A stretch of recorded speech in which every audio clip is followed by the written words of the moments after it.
जय बोलो देवादिदेव 1008 श्री भगवान महावीर स्वामी की जय जय जय। अहिंसा परमो धर्म की जय जय जय।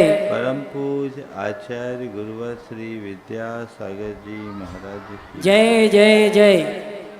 बोले परम पूज मनीष श्री 108 प्रमाण सागर जी महाराज की नमस्ते गुरु नमस्ते। नदी के किनारे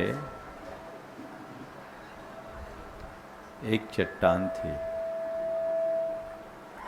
लोग उस पर बैठकर लहरों के साथ अटखेलियां खेलते। धोबी उस पर आकर कपड़ा फींचा करता था। एक दिन उस चट्टान पर किसी शिल्पी की नजर पड़ी। उसने एक ही नज़र में चट्टान को बाहर भीतर सब तरफ देख लिया। उसने उसे वहां से निकाला, अपनी कार्यशाला में लाकर उसे तराशना शुरू किया। थोड़े ही देर में तराशते तराशते उस चट्टान ने एक सुंदर प्रतिमा का आकार धारण कर लिया। पाषाण से भगवान प्रकट हो गए और जैसे ही भगवान प्रकट हुए, सबसे पहला प्रणिपात उस शिल्पी ने किया। सच पूछो तो इसी का नाम भारतीय संस्कृति है। पाषाण से भगवान को प्रकट करना। हर पाषाण में भगवान छिपा है, लेकिन हर पाषाण से भगवान प्रकट नहीं हो पाते। पंचकल्याणक प्रतिष्ठा महोत्सव पाषाण से भगवान की यात्रा का महोत्सव है। आप सब अपने ही आंखों ये सब देखेंगे और अपने ही हाथों ये सब संपन्न भी करेंगे। साधारण सी मूर्ति में भगवान की प्रतिष्ठा। ये संभावना किसी पाषाण या मूर्ति तक ही सीमित नहीं है। ये संभावना हमारे आपके सबके अंदर है। आवश्यकता है उसे पहचानने की, और न केवल पहचानने की, अपितु पहचान कर उसका दोहन करने की, और दोहन करने की नहीं, उसका सही दिशा में नियोजन करने की।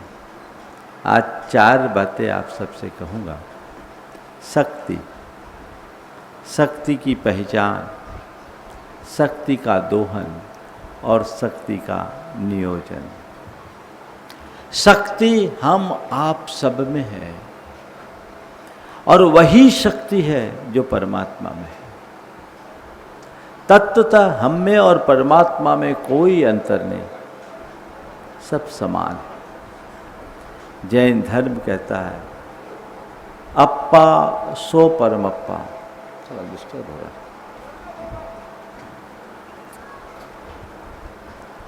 अप्पा सो परमप्पा, आत्मा ही परमात्मा है। और ये तो ऐसा ही है जैसे कोई भिखारी को राजा कह दे। अगर किसी भिखारी को कोई सीधे सीधे कह दे तुम तो राजा हो, तो उसे लगेगा कि ये मजाक है ना। ऐसे ही अगर मैं आपसे कहूं कि तुम परमात्मा हो, तो आपको ये बात हजम नहीं होगी। महाराज कैसी बात कर रहे हैं, हम कहाँ परमात्मा, हम तो आपके दासानुदास हैं। हमने अनादि से जिस तरह के संस्कारों में अपना जीवन जिया है, हमारे भीतर आत्मबोध है ही नहीं। जो लोग देहात्म बोध के साथ जीते हैं उन्हें आत्मबोध नहीं होता, और जिन्हें आत्मबोध नहीं होता वे अपनी आत्मा की शक्ति को न पहचान सकते हैं, न ही उसे अभिव्यक्त कर सकते हैं।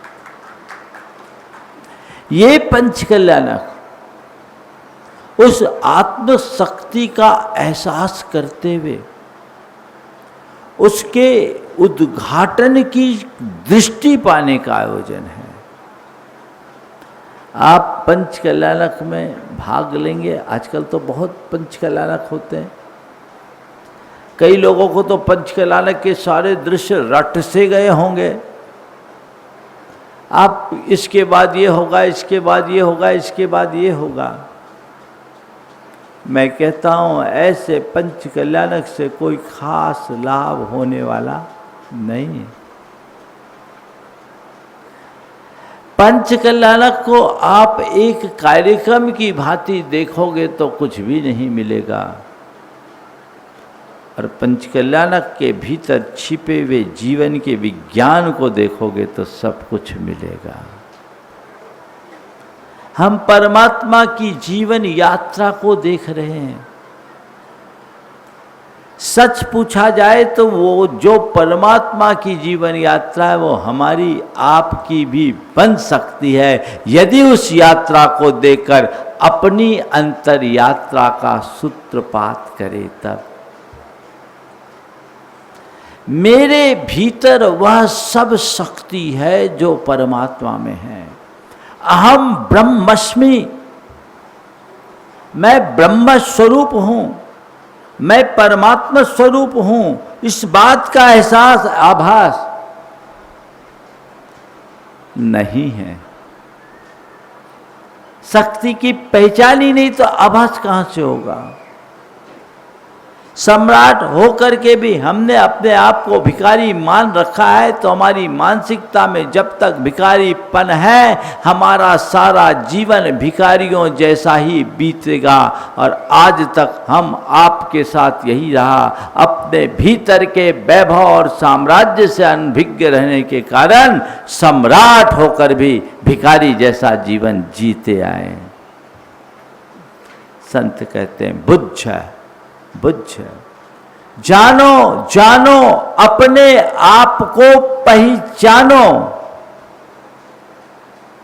शक्ति को पहचानो, जानो तुम कौन हो। जिस पल जान जाओगे उसी क्षण जीवन बदल जाएगा। आज की 4 बातों के साथ 4 बातें दूसरे संदर्भ में और जोड़ रहा हूं। अभी मैंने कहा शक्ति, शक्ति की पहचान, शक्ति का दोहन और शक्ति का नियोजन। शक्ति है तुम्हारे अंदर, पर तुम्हारे मन में उसकी कोई पहचान नहीं है, और पहचान नहीं है तो दोहन का प्रयत्न नहीं है, और दोहन करो तभी तो नियोजन करोगे। जब तक दोहन ही नहीं तो नियोजन कैसे है। अपनी शक्ति को जानिए, पहचानिए, आगे बढ़िए। कई बार लोग कहते हैं हमारी तो बस की नहीं है। दरअसल जो अपने मन के वश में होते हैं उनकी बस की कुछ नहीं होती, और जो मन को वश में कर लेते हैं सब कुछ उनके वश में हो जाता है। तुम्हारे पास अनंत शक्ति है, तुम अनंत शक्ति के पिंड हो, इसे पहचानो। अगर मन में ये बात बैठ जाए तो सब चीजें हो सकती है। और आप सबके अनुभव का एक उदाहरण आपको देना चाहूंगा। आपके तो मेरे पास शक्ति नहीं। शास्त्र कहते हैं अनंत शक्ति है। मैं कहता हूं आपका अनुभव कहेगा कि नहीं, मेरे पास पर्याप्त शक्ति है। आप अपनी सहमति देंगे? कैसे? आपसे कहा जाए यहां से स्टेशन मंदिर तक पैदल जाओ, जाने को राजी नहीं होगे, लेकिन अभी पैदल ही तो चल के आए हो। बोलो, चल के आए कि नहीं आए? 80-80 बरस की माताएं भी आई, सिर पर कलश रख कर आई। कौन चलाया? कौन चलाया? हाँ, शक्ति नहीं थी तो कैसे चले? और नहीं, शिखर जी चढ़ने का अनुभव तो सबको होगा। ये 2-3 किलोमीटर की दूरी तो फिर भी तुम पूरी कर लो, लेकिन शिखर जी की चढ़ाई, जिस व्यक्ति को 100 कदम चलने की सामर्थ्य नहीं, वो 27 किलोमीटर की वंदना करके आ जाता है। किसके बल पर? किसके बल पर? शक्ति है पर इच्छा नहीं है। समझ गए? तो शक्ति से बड़ी है इच्छा शक्ति। इच्छा शक्ति जगती है तो शक्ति की अभिव्यक्ति अपने आप होने लगती है। आचार्य गुरुदेव कहते हैं, पावर नहीं, विल पावर बढ़ाओ। क्या बढ़ाओ? पावरफुल लोग लाचार हो जाते हैं, लेकिन विल पावर वाले लोग हिमालय की चढ़ाई चढ़ जाते हैं। विल पावर में बहुत बड़ी ताकत है। ये शरीर का बल, ये मन का बल, लेकिन शरीर और मन के बल से ऊंचा बल है आत्मबल। उस आत्म शक्ति को पहचानो। अभी थोड़ी थोड़ी बातों में आप लोग अपने आप को बेबस, लाचार, कमजोर और टूटा टूटा महसूस करने लगते हो। करते हो? थोड़ा सा भी कुछ हो जाए, अब क्या हो गया, मैं तो निरुपाय हूं, मैं लाचार हूं, मैं बेबस हूं, मैं तो एकदम आश्रयहीन हो गया, अब मेरा क्या होगा।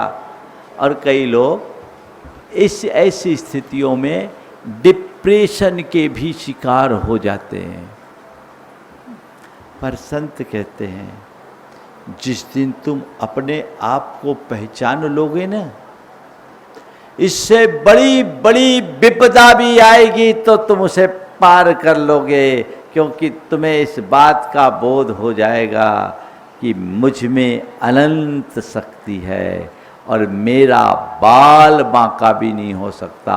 संसार में प्रलय भी क्यों ना आ जाए, वो मुझे एक प्रदेश से दूसरे प्रदेश तक खिसका नहीं सकता। मेरे आत्मा का एक प्रदेश भी इधर से उधर नहीं हो सकता। ये विश्वास अंतरंग में होना चाहिए। अभी देहात्म बोध की भूमिका में जी रहे हो। अभी सारी सोच देहाश्रित है, और देहाश्रित सोच होने के कारण देहाश्रित सुख भोगने की चाह मन में है, जो मनुष्य को लाचार बनाता है। जिस दिन भेद विज्ञान होगा, शरीर से आत्मा की भिन्नता का बोध होगा, तुम्हारे भीतर आत्म बोध जागृत होगा, ये समझ में आ जाएगा कि मैं शरीर नहीं आत्मा हूं, देह नहीं चेतन हूं। ये देह की एक सीमा है, मेरी चेतना अनंत है, वो असीम है, और उसका पराक्रम भी अनंत है। उसी पल सोच बदल जाएगी। उसे पहचानिए। तो अपनी शक्ति को हमें समझना है कि मेरे पास कितनी शक्ति है। आप लोगों ने एक कंपनी का नाम सुना होगा, डी वियर्स, है ना, हीरे की कंपनी है ना, डी वियर्स की कंपनी। उनके बारे में मैंने पढ़ा कि ऑस्ट्रेलिया में एक भूखंड किसी ने पहले से खरीदा था, और वो उसे कुछ फला नहीं, समझ में नहीं आया और उन्होंने इन्हें बेच दिया। इनने बेचा, मुंह मांगी कीमत दी, खरीदा और वो भूखंड हीरे की खान बन गया।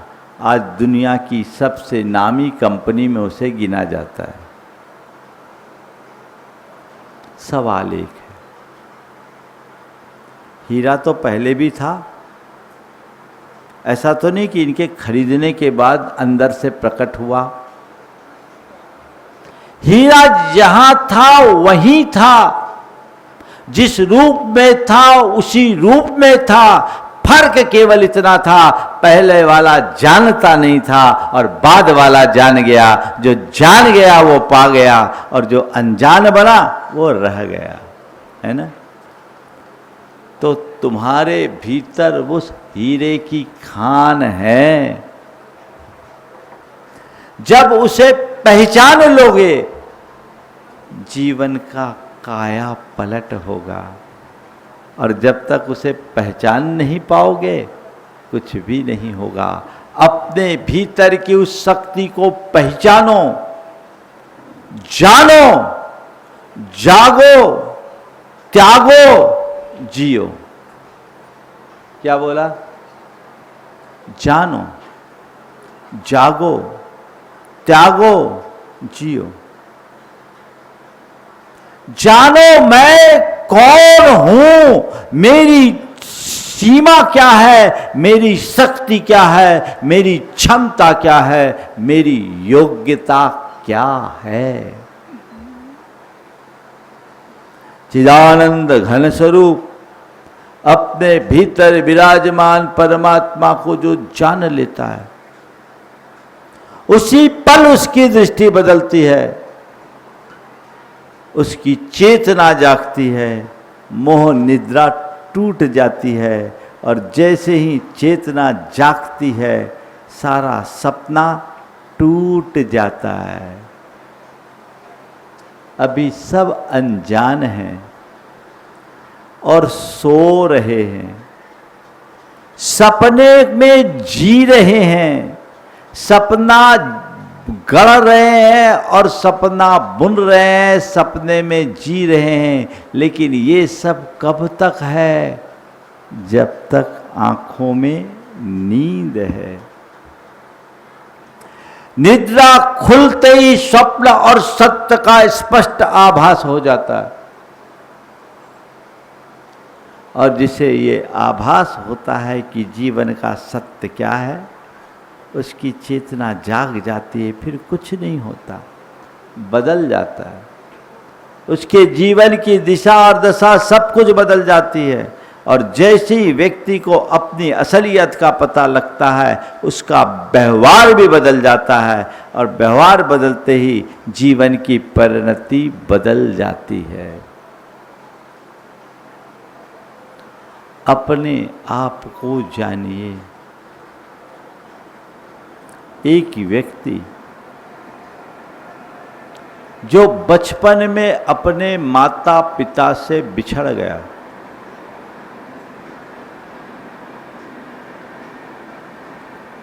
बहुत छोटी उम्र में बिछड़ा,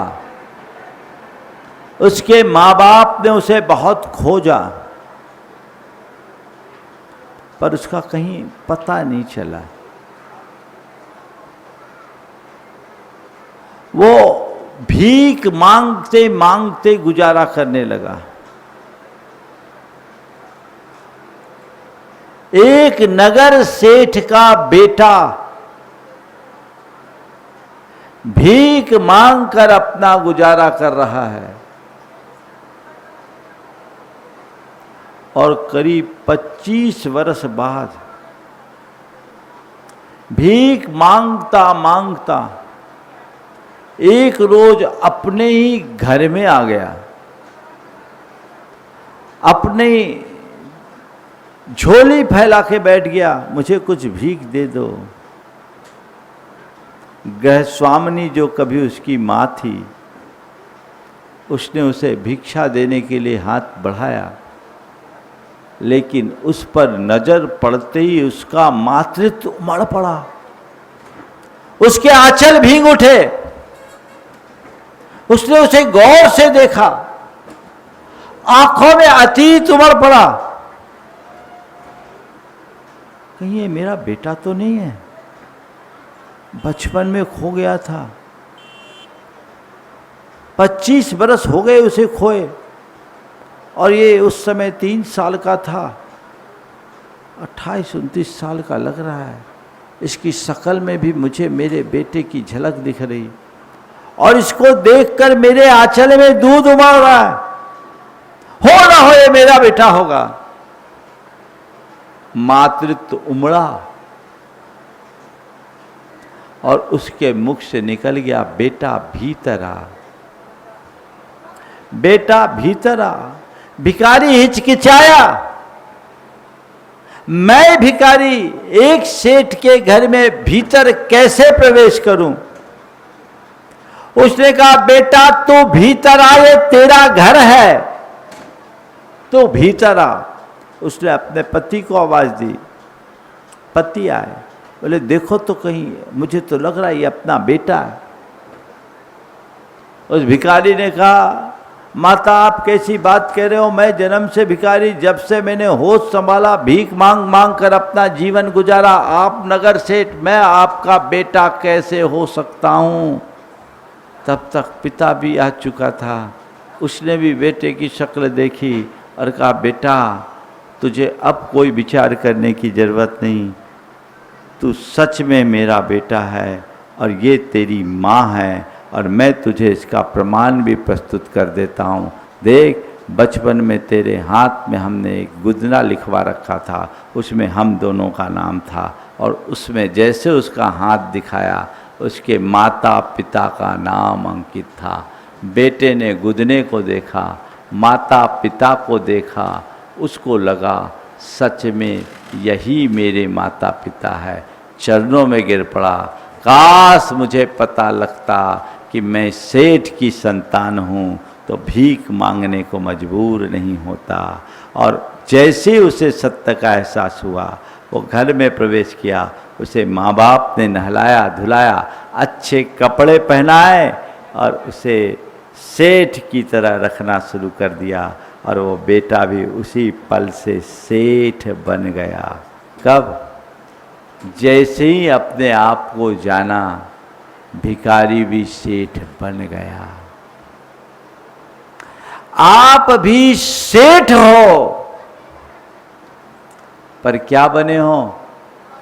भिखारी, जो दूसरों के पास जाकर सुख की भीख मांगे, जो दूसरों के पास जाकर शांति की याचना करे, जो दूसरों के पास जाकर अपनी विपत्तियों के निवारण का रास्ता पूछे, वो भिखारी नहीं तो और कौन है? बोलो, भिखारी है कि नहीं? हाँ, थोड़ा जोर से बोलो, मैं कह दूं वो भिखारियों, बुरा तो नहीं लगेगा?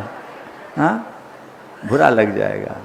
मालूम है, मैं चाहता हूं कि तुम वाकई में सम्राट बनो। अभी जो भिखारी जैसा आचरण और व्यवहार, उसे बदलो, अपने आप को जानो, अपने आप को पहचानो। और जानने में मददगार है गुरुओं के वचन, जानने में मददगार है शास्त्र की वाणी। उन्हें सुनो, उस पर श्रद्धान करो, उस पर विचार करो, उस पर अमल करो। जिस पल तुम्हारी चेतना जग जाएगी, तुम्हारा संपूर्ण जीवन व्यवहार बदल जाएगा, जीवन निहाल हो जाएगा।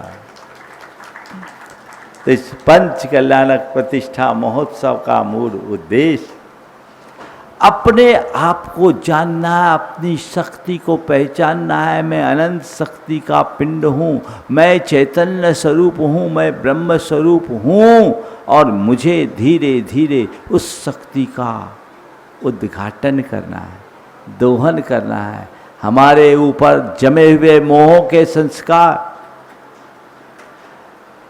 पहले तो हमारी शक्ति को पहचानने नहीं देते, और जो पहचान भी लेते हैं तो भीतर का चारित्र, मोहनी कर्म, देहानुराग और जड़ पदार्थों के प्रति उत्पन्न राग के कारण उसे उद्घाटित करने के लिए उत्साहित नहीं होने देता। तो कहते जानो, और अपनी चेतना को जगाओ, इस कदर जगाओ कि सारा मोह और ममत्व छीन हो जाए, जीवन का रास्ता प्रशस्त हो और जीवन को आगे बढ़ाए। हम तीर्थंकर परमात्मा का, जिनका पंच कल्याणक यहाँ आयोजित कर रहे हैं, उनको सामने देखे, वे क्या थे?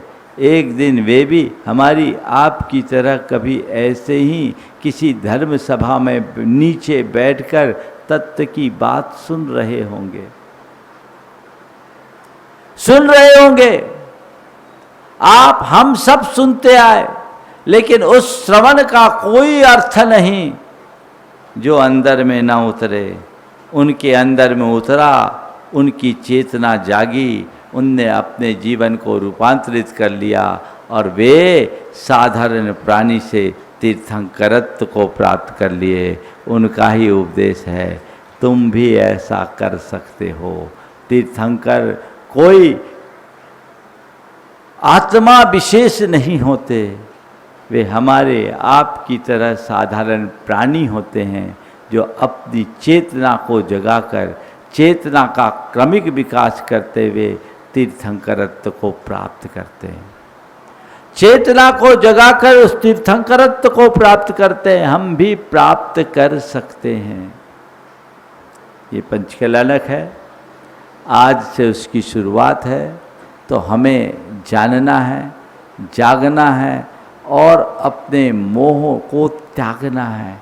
जीवन को अगर हमने इस तरीके से ढाल लिया तो फिर जीने का आनंद ही अलग है।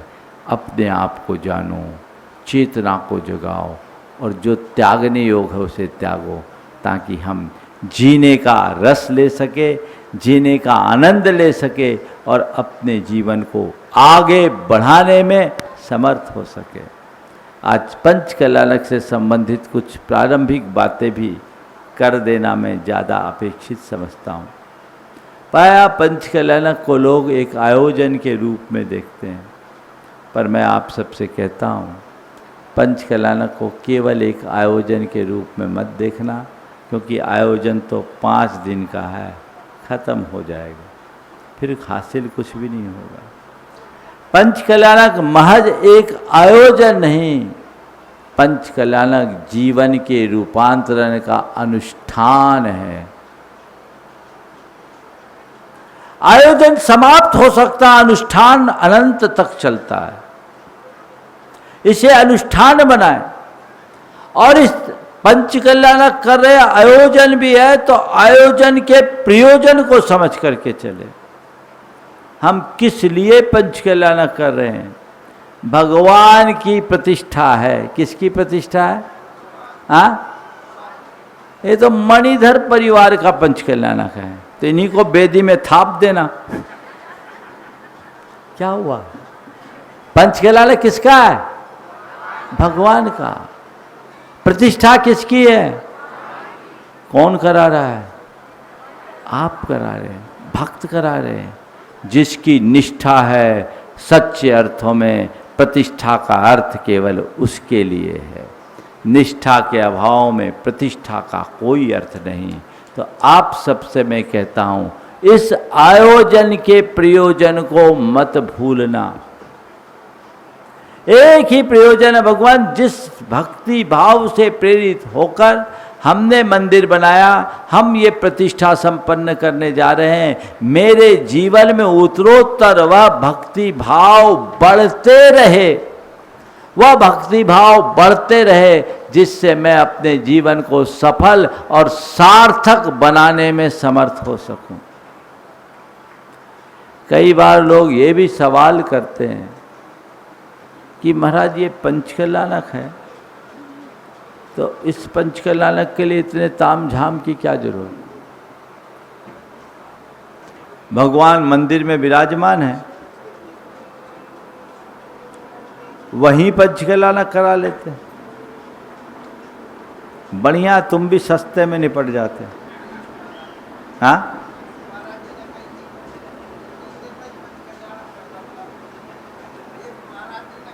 हाँ, वो हम चूक गए, हम भी करा देते। करा लो, हो सकता था।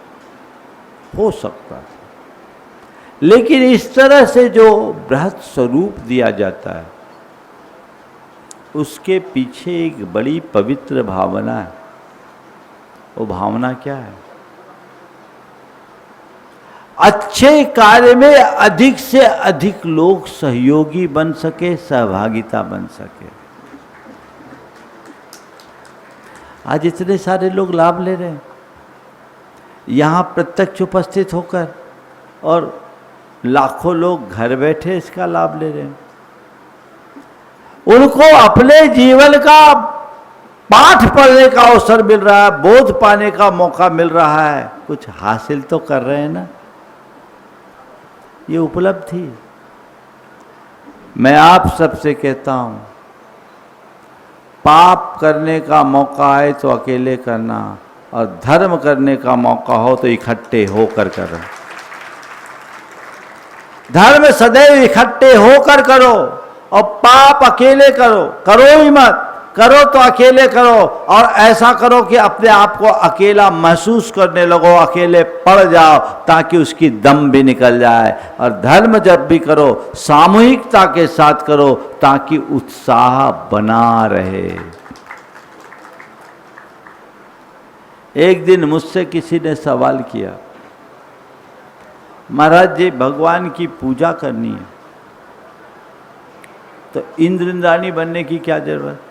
हार मुकुट ये ताम झाम, भगवान की पूजा तो भक्त बनकर करना चाहिए। बात भी सही है, क्या इस तरह के लवाजमे की जरूरत क्या है? मैंने कहा बिल्कुल सही है, कोई ज़रूरत नहीं, लेकिन इसके पीछे की भी एक भावना है जिसे आप सबको ध्यान रखना चाहिए। क्या भावना? भगवान की इस प्रतिष्ठा को साक्षात रूप से करने का सौभाग्य मिलता है तो केवल इंद्र को मिलता है। सौधर्म इंद्र ही भगवान के साक्षात पंचकल्याणक करता है पूरे देव परिवार के साथ। हम यहाँ पंचकल्याणक कर रहे हैं, प्राण प्रतिष्ठा नहीं, बिंब प्रतिष्ठा है। बिंब प्रतिष्ठा में इन बिंबों में जो अभी बिंब है, मूर्ति है, इनमें भगवान के गुणों का आरोपण किया जाता है। और भगवान के गुणों का जब आरोपण करते हैं तो भगवान के जीवन काल में घटित सारी घटनाओं का भी आरोपण होता है। तो भगवान के प्रत्यक्ष जीवन में जो भी घटनाएं घटी उनका आरोपण करेंगे। तो प्रतिष्ठा में पंचकल्याणक जब भगवान के जीवन काल में घटे तो पंचकल्याणक किसने किए थे? सौधर्म इंद्र और इंद्र परिवार ने। तो यहाँ पर भी तो हमको करना पड़ेगा ना, करना पड़ेगा कि नहीं करना पड़ेगा? तो कहाँ से आओगे? अपने आप को इंद्र बनाना पड़ेगा ना। जब तक आप इंद्र नहीं बनाओगे, अपने आप को सौधर्म नहीं बनाओगे, तब तक भगवान में उन गुणों का आरोपण कैसे कर पाओगे? इसलिए इंद्र बनकर भगवान की ये आराधना की जाती। दूसरा कारण, मनुष्य हर मामले में देवताओं से आगे है, लेकिन भक्ति के मामले में देवता से पीछे। क्यों? आपकी देहगत बाधाएं बहुत सारी हैं। आप बीच बीच में देह चिंता से ग्रसित हो जाते हैं। देह चिंता समझते हो? हाँ। तो देह चिंता से ग्रसित हो जाते हैं, व्यवधान होता है, डिस्टर्बेंस होता है। लेकिन देवताओं की ऐसी शारीरिक और मानसिक विशेषता होती है कि उनको इस तरह की कोई बाधा नहीं होती, वे अहरनिश भक्ति कर सकते हैं। तो हम देवताओं की भांति निरंतर भक्तिमान बने रहे, इसलिए इंद्र इंद्राणी बनकर भगवान की पूजा करते हैं। समझ गए? और एक तीसरा कारण जो बड़ा आध्यात्मिक कारण है, वो क्या है?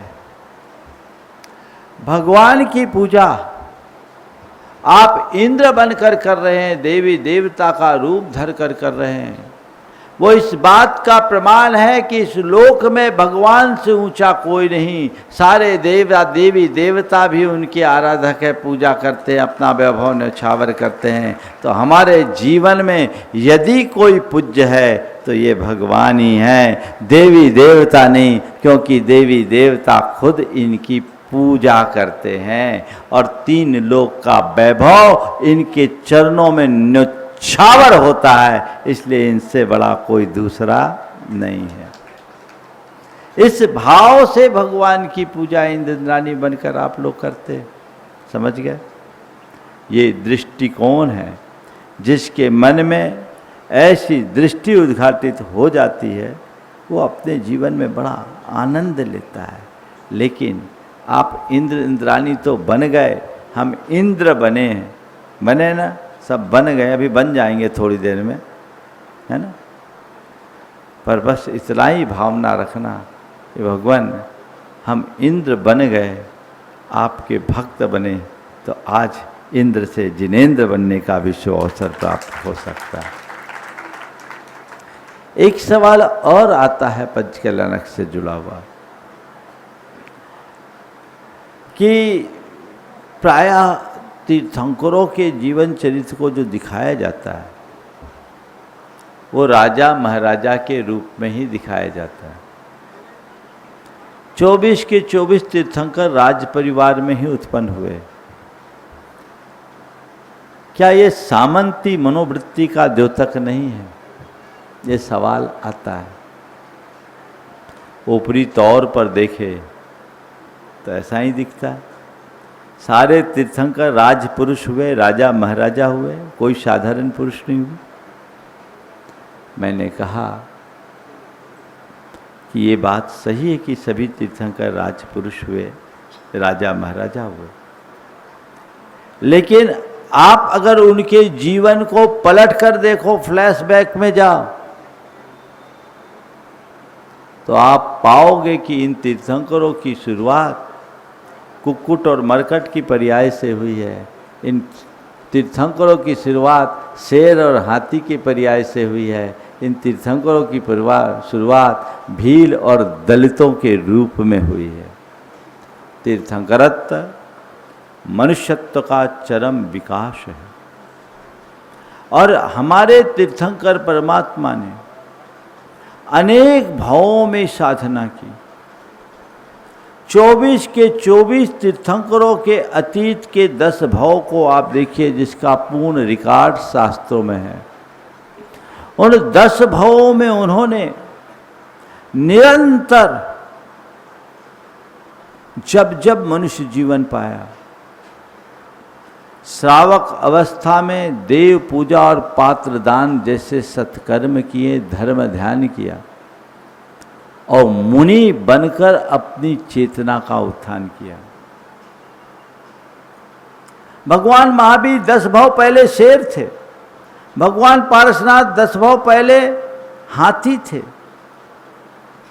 वहां से उनके जीवन में परिवर्तन हुआ। ये जैन धर्म की विशेषता है, जो हाथी को भी परमात्मा बना सकता है, जो शेर को भी परमात्मा बना सकता है, जो भील को भी भगवान बना सकता है। जो जो मनुष्य धर्म धारण करता है उसका व्यक्तित्व निखरता है, वो जीवन में आगे बढ़ता जाता है। इसलिए जैन धर्म कहता है यदि आज कोई दलित है तो अनंत काल के लिए दलित होकर जीने को अभिशप्त नहीं है। आज यदि कोई भील है तो कल वो भगवान भी बन सकता है, क्योंकि भील के अंदर भी वही शक्ति है जो भगवान में है। इसलिए किसी की उपेक्षा मत करो, आगे बढ़ते हुए अपने जीवन का रास्ता प्रशस्त करने का प्रयत्न करें। ये पंचकल्याणक हमें वही सब मार्ग बताएगा और उस मार्ग का अनुसरण करते हुए यदि हम अपने जीवन को आगे बढ़ाएंगे तो निश्चित अपने जीवन को उपलब्धि की मुकाम तक पहुंचा पाएंगे। आज पहला दिन है, अभी बहुत सारी क्रियाएं आप सबके मध्य होना है, इसलिए अधिक विस्तार न देकर कल से विधिवत प्रवचन का जो समय है 8:20 से वो 8:20 से 9:05 तक आपको प्रवचन का लाभ मिलेगा। आप लोग बिल्कुल समय पर आइएगा और प्रवचन का जिन्हें लाभ लेना है वो समय पर लीजिएगा। शंका समाधान अपने निर्धारित समय पर यहाँ आप सबको मिलेगा, आप उसका भी लाभ लेंगे।